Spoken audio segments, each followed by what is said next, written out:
And ideally, my goal is to have agents working out of just one program. I think one of the reasons why team leaders and brokerages have low adoption rates is because agents are having to duplicate efforts, putting information into multiple systems, and then things fall through the cracks. You're listening to the Real Estate Sessions podcast, and I'm your host, Bill Risser, Executive Vice President, Strategic Partnerships with Rate My Agent. Rate My Agent is not just for collecting reviews. It's a suite of powerful tools and features designed to help improve your online reputation and visibility while making it easier for new prospects to find you and reach out. For more information, head on over to ratemyagent.com. Listen in as I interview industry leaders and get their stories and journeys to the world of real estate. Hi, everybody. Welcome to episode 372 of the Real Estate Sessions podcast. As always, thank you so much for tuning in. Thank you so much for telling a friend. Today, we're back in the Silicon Valley. We're going to be talking to Caroline Hobbs. She is the broker owner for Reward Realty. And I am telling you, she is doing some incredible stuff with technology, taking existing platforms and connecting them in such a way that there's a truly automated, fully updated experience for the consumer. Really cool stuff. You want to listen to this. It's going to be a lot of fun. So let's get it going. Caroline, welcome to the podcast. Hi, thank you for having me. Yeah, I'm really excited. Someone that you work with reached out, and when I saw your story, I said, this is the perfect guest for the Real Estate Sessions. And I'm really excited to get started. And you may not know this part yet, but I love to start kind of at the beginning for people. I know you're based in the Silicon Valley. We're going to talk a lot about that. Are you a native of Northern California or someplace else? I absolutely love Northern California. I grew up in Southern California and moved to San Jose probably about 17, 18 years ago now for college. I went to San Jose State and never went home. That's a common story. I think that happens a lot. So Southern California, is that LA area, San Diego? What part? Yeah, I grew up in Orange County, just inwards from Laguna Beach, like Mission Viejo, Rancho Santa Margarita area. Yeah, I grew up in San Diego, so I know the area well. I was okay with Orange County. I just couldn't stand LA for the sports teams. So I hope it doesn't offend you, but you're Orange County. It doesn't matter. So it's all good. Well, in my heart, the Angels are still Anaheim Angels. Yeah, that's right. For the longest time, the Anaheim Angels, and now the California Angels. That's just not fair. Or I'm sorry, Los Angeles Angels, which is even worse, right? I tell you what, I like asking this question, especially for somebody who you kind of have a great perspective. You know Southern California. Northern California is very different. What's the biggest misconception of the Northern California area for you? Coming from Southern California, when you think of Northern California, you think of San Francisco and, you think of a bunch of hippies. But Northern California, it's really kind of got everything, like something for everyone.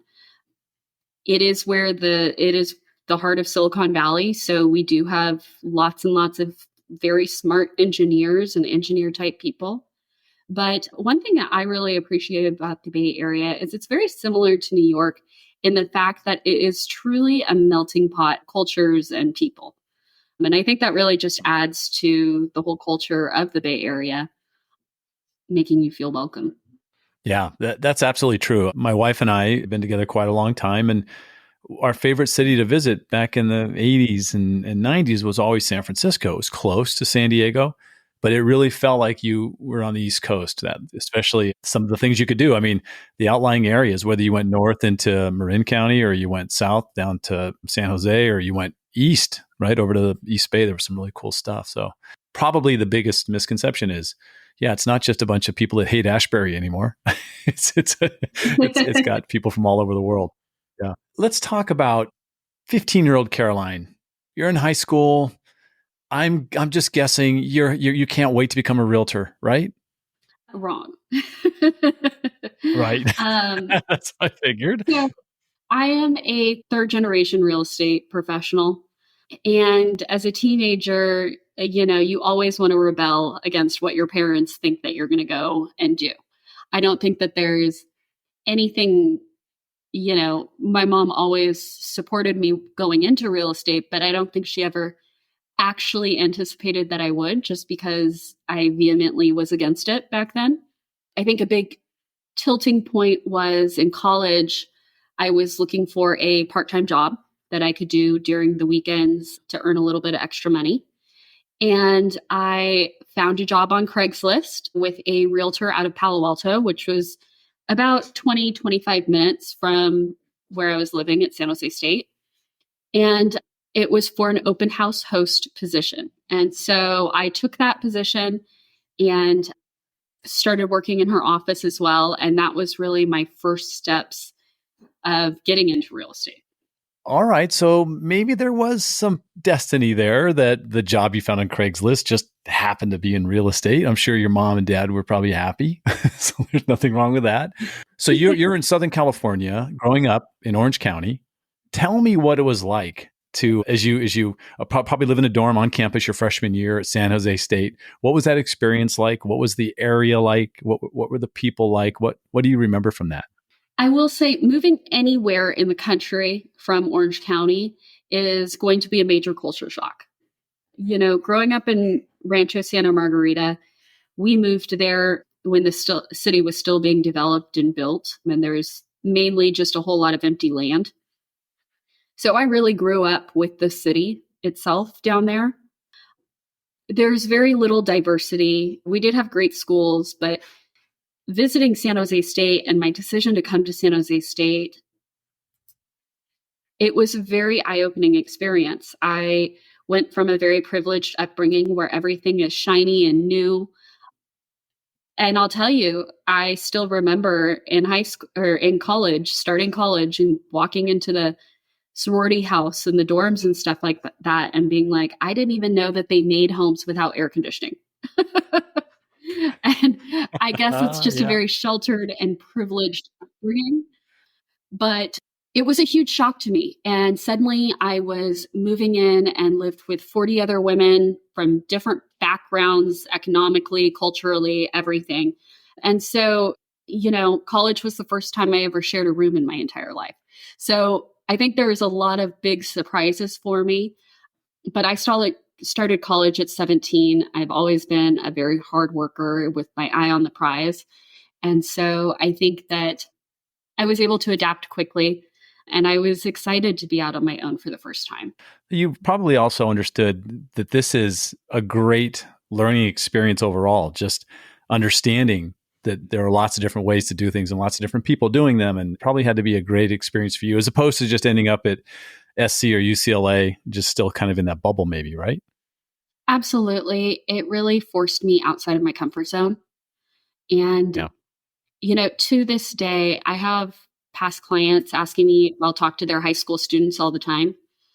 And I think that college is, yes, an opportunity to, extend your studies. But to me, I feel like the most important thing about college is getting to become independent and experience that independence a lot of times for the first time in your life, to start making your own adult decisions and taking on those responsibilities and actually owning up to them. But then in addition to that, also kind of having the security of your parents, of being able to go home, of, still having their support. So I think that, college is fabulous for the academics, but most importantly, it's really a time to develop your own self and determine what it is that you want to do with your life and how you're going to dedicate yourself to get there. So I appreciate my time at San Jose State for those reasons. I grew as a person tremendously, and I have made relationships with people that have lasted, I've been out of college 15 years now, and I'm still very good friends with a good number of people. That's the experience you're looking for. So I'm good on you. That's amazing. So Juliana Lee, you're working with her, and maybe I'm sure there was probably a team of people, maybe kind of before there were teams, but you end up sticking around after school, after you graduate. You're still working for her. You get your license. You had to probably to sit the open houses and answer questions. And so talk about that. Here you are now in the business, but it doesn't take you long to kind of realize that you're going to want to do something on your own, right? Absolutely. So I got started with Juliana, I want to say the beginning of my junior year of college. I started working for her as an open house host and working as her assistant. At the time, she was actually recognized internationally as Keller Williams' #1 agent. So when I look back now, I am so appreciative of that experience and the mentorship that I gained at that time. I feel like it was invaluable. I worked with her for 6 years total. And when I worked in her office, she had, this is back in 2009, and she had a database of over 10,000 people. And 95% of agents didn't even have databases back then. This is when top producer Right. 7i was really your only option. And so she had her own proprietary system. My job was kind of to course through these people. She would send out monthly market reports every single month. And people would actually love to get on our mailing list, which is so the opposite nowadays, right? Everyone's trying to avoid the monthly email. But I like to say that I capitalized on that time. I learned a lot. Ultimately, I worked with her for almost 6 years and then continued with Keller Williams for a little while. I consulted with them on the e-edge when they were first getting started in building that. And then not long after that, in 2013, is when I decided to go out on my own and start my real estate brokerage, Reward Realty. Let's talk about that process. First of all, you're still a young woman at this time, and the leadership in the U.S. real estate market tends to be male. But I think there's obviously the majority of realtors in this country are female. Was it already shifting to where there were a lot more women opening up boutique brokerages and doing these great things when you started doing it? You had, like I said, a great mentor and the best agent for Keller Williams internationally. Talk about that process. How tough was it to kind of get this thing going? I'll be honest with you. I was raised by a single mom. And she's very successful and, was a top producer on the lending side of things. And she, since the time I was a child, always told me that I was strong and that I could do anything if I put my mind to it. And I know everybody's parents kind of say that, but my mom insists that she knew that I was going to be on this golden road. If you talk to her, it's a bit embarrassing, to be honest, but she is convinced that I was destined to do something. So I never really had that same insecurity. I always had the confidence to go out and work towards whatever I needed to, or whatever I wanted to do. And I'll touch on this later, but even in starting our new tech company, I have no fears. I initially was hesitant, investing financially into something like this with young kids and a family and all of that. But I think that if you believe in yourself, you can do anything. Now, that being said, you made some really great points. 95% of realtors in America are female, and 90% office managers and team leaders and things like that are actually men. I'm proud of the fact that as a young female, I've kind of been able to tear down that glass wall and that glass ceiling and move up myself. I've had the chance to interview a few women doing the same thing, and it's just kind of gratifying. It's great to hear that. Well, first of all, really your mom's support has just got to be super important. There's nothing more important, in my opinion, nothing more important that a parent can do, but tell their children they can be successful, get them on that right path. It's not just saying, here, you get a trophy for everything, but it's saying, it's hard work. I know you can do it. Let's go get it done. Fantastic. Yeah. I might have to have your mom on the show now. We'll talk about that later. Your brokerage is quite different. You're flat out telling everybody, right away, this is who we are. We embrace and integrate technology. And this is really tough to do, right? The tech-enabled agent is something that's been kicked around for a while. You talked about e-edge, and that was part of what kind of Gary Keller was trying to do. But with your small brokerages, you're just getting started. How do you implement that strategy? How do you get the buy-in, right? Because adoption it's kind of a scary word, right, when it comes to technology and agents. Yeah, adoption is traditionally the number one struggle that most team leaders have with their agents and most brokerages have with their agents. You know, we see so often a lot of these big name brokerages offering, kind of all in one solutions. And most of the top producers, if you ask them if they use their brokerage technologies, they'll say, no, I have this that I pay for on my own. And it's really unfortunate. So with what we're doing and with the way that I've built our systems out, first of all, until I got into business coaching, I really didn't understand how different my mind worked compared to the traditional agent as far as these systems go. It was really my business coach that helped me identify this as being a strength of mine and really bringing it to my attention. So for the past couple of years, I've been helping colleagues of mine, from across the country, just kind of reviewing their systems, letting them know additional tools and things like that they could utilize in their business to help automate or, make something a little bit easier.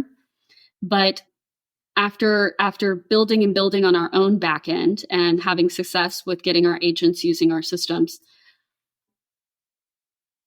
that's when we partnered up with Barra Agency, who is our development team, and started really kind of adding on to these already excellent systems to build out more of like a tech stack that automates the workflow from behind. So there's a lot of really, really exciting, technology pieces coming together in the back end for us right now. And ideally, my goal is to have agents working out of just one program. I think one of the reasons why team leaders and brokerages have low adoption rates is because agents are having to duplicate efforts, putting information into multiple systems. And then things fall through the cracks. They'll forget to put it in one area. And then, part of the experience has gone downhill because of it. And so what we really focus on is using our CRM as a central hub for not only client retention and marketing, but also for managing their transactions, their past transactions, keeping in touch with them after the transaction. Everything to do with that person straight from the CRM.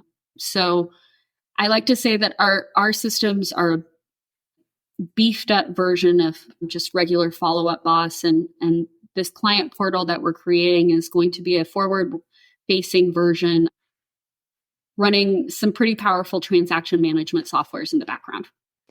Well, you touched on it there, that ultimately it comes back to no matter how tech-enabled or tech-savvy you and your agents are, it comes back to what's that experience like for the consumer, right? I mean, that's really the power of what you do. And so I'd love for you to kind of talk about that piece of it. I'll make an assumption that a lot of times an agent who comes to you, especially if they have some experience, they've got that part nailed, but it's maybe picking up the tech. But then if you got somebody who's super tech enabled, they need some help with the other side. Like, how are you going to really provide an experience that makes them want to come back and makes them shout out your name to everyone they know? Absolutely. So I believe that every agent strives to give each and every one of their clients the highest and best customer service out there. Now, do I think everybody accomplishes that goal? No, but I think a lot of that is because of a lack of supporting systems in place. I've worked with a lot of agents over time and had a lot of different agents within my brokerage with different ways of doing business. And I kind of see the same recurring themes as like rushing around for gifts at the end, or not knowing what to do with the paperwork, scrambling at the end for an agent visual inspection, just different little pieces of the transaction that are causing kind of pain points without really, moving forward. And so what we're doing is agents are really great at keeping in touch with their clients while they're showing their homes and things like that. And then sometimes you get into the transaction and it's like, you feel like the lender's doing their job and you're taking care of these things in the background, but the clients don't really know what's going on. And maybe you have some drip emails set up, kind of coaching them through the experience. But a lot of times it's very impersonal. And one way that a lot of agents make up for this gap is with gifts. They'll start dropping gifts off as a way of just keeping in touch with their client and making them feel warm inside. What we're doing with our client portal is we are empowering our clients to feel more a part of the transaction.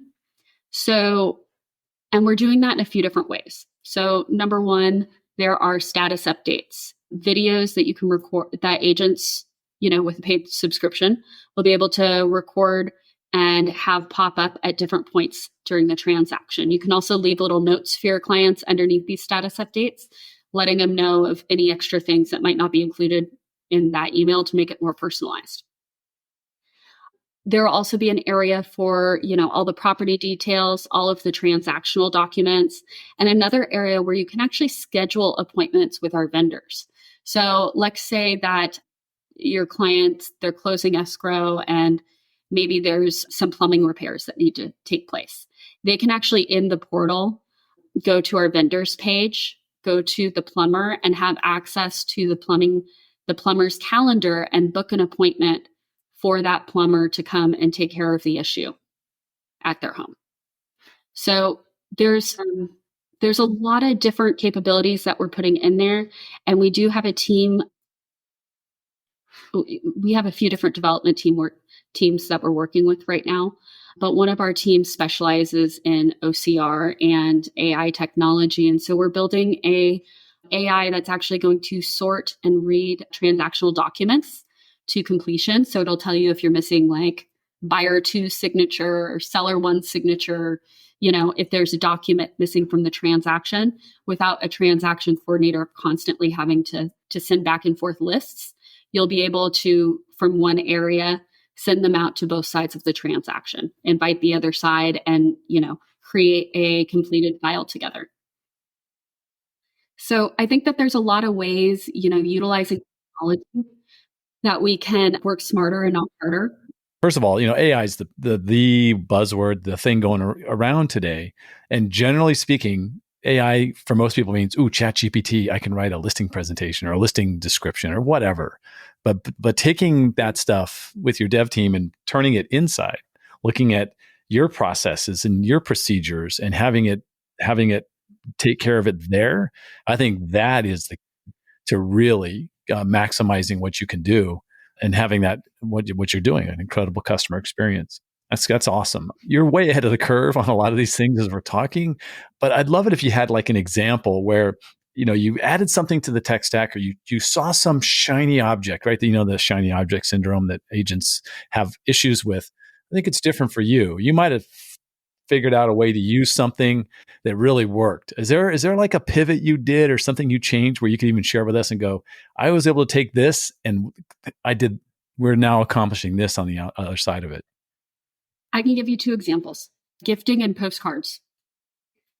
So just using simple Zapier integrations, and this is something that we'll be setting up for our tech stack clients as well, is helping them with stronger integrations and how to use them and, providing suggestions around those. But gifting, for example, we use a company called Gifting Goose. And they inventory all of the gifts that we have, and we have them identified for different points in the transaction.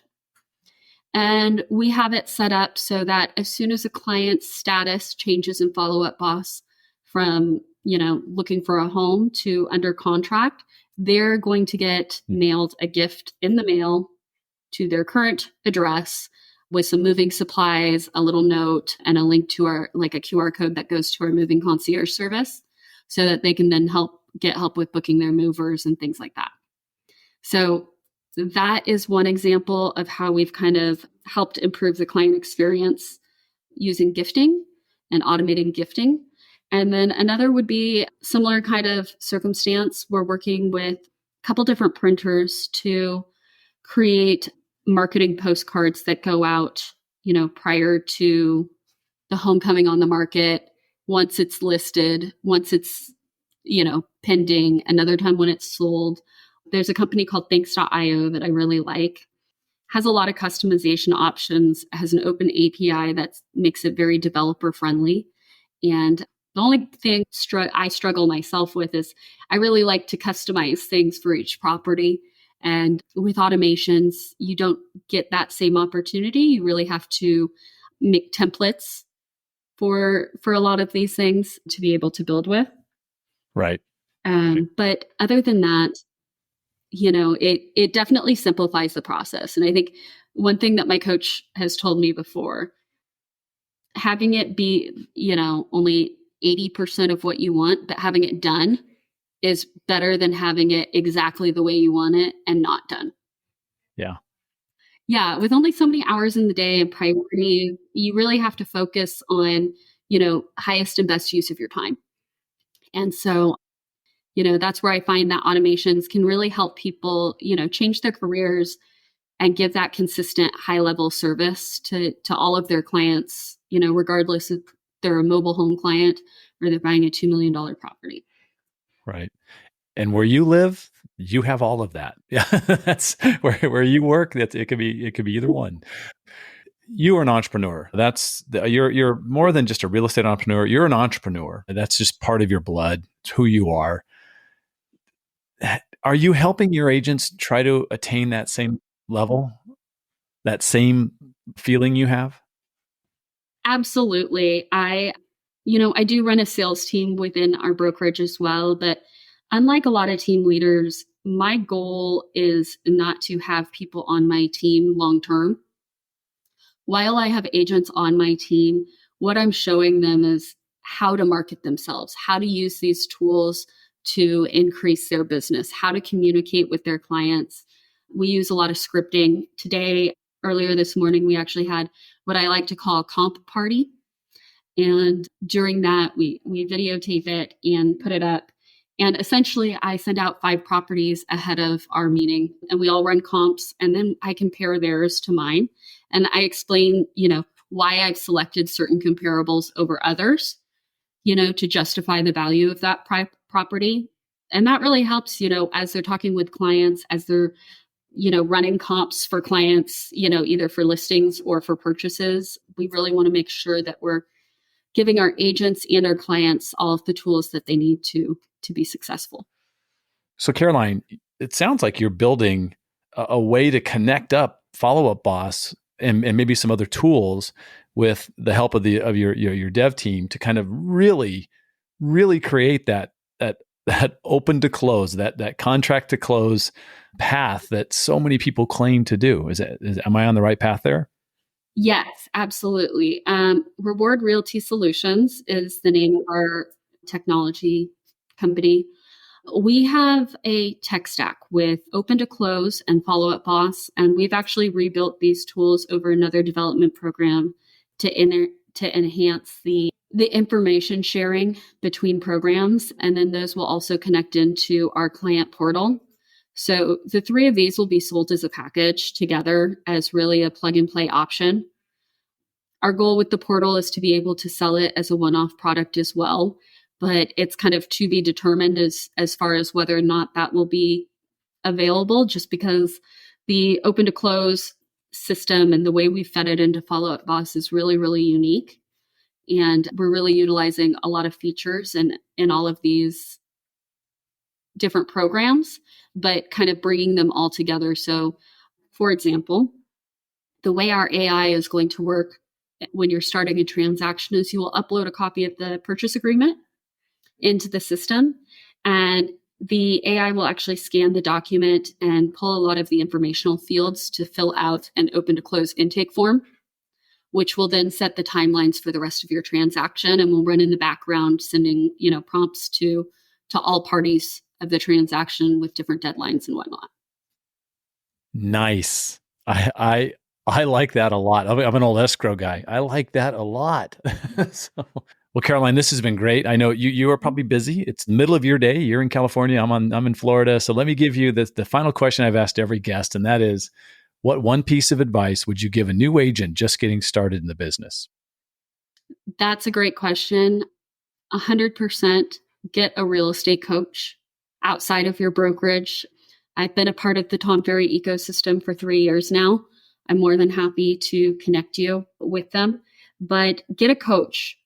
Have them guide you and give you that weekly training, prioritizing, innovating, getting you new ideas, and holding you accountable. I didn't start coaching until I'd already been in the business for 12 years. And I kick myself every day, not even understanding how much that would accelerate my growth and accelerate my career and accelerate my path forward as an agent. We're big fans of Tom Ferry as well. I think that's a fantastic company to be working with. That's great. Caroline, if somebody wants to reach out to you, what's the best way that they can get in touch with you? You can contact me through our brokerage website at rewardrealty.org and send us a message there. Or you can send me an email directly at Caroline, Caroline, at rewardrealty.org. Caroline, this has been really fun, fantastic stuff. I can't wait to see what you do next. I will be following Reward Realty. I think I love what you're doing. Keep up the fantastic work. Thank you. Thank you. Have a great day. Thank you for listening to the Real Estate Sessions. Please head over to ratethispodcast.com/RE sessions to leave a review or a rating, and subscribe to the Real Estate Sessions podcast at your favorite podcast listening app.